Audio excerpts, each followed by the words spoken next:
Chapter 13. The peculiarity of our times lies in the deceit or perfidy of the bibliophiles, the educated men of our world.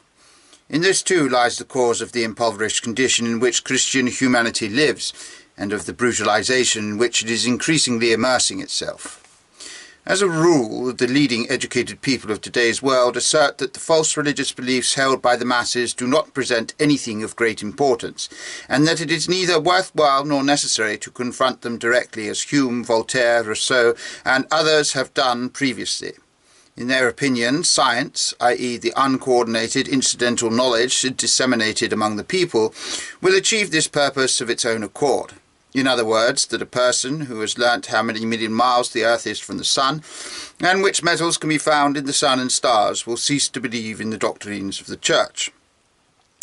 There is a great delusion or terrible deception in this sincere or insincere assumption or assertion.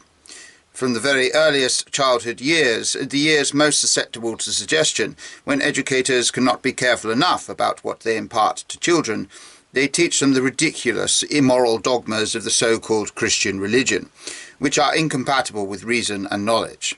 Children are taught the dogma of the Trinity, which cannot be accommodated in a healthy mind, and the descent of one of the three gods to earth for the salvation of the human race, and his resurrection and ascent to heaven. They are taught about the awaited second coming and the punishment of eternal torments for not believing in these dogmas.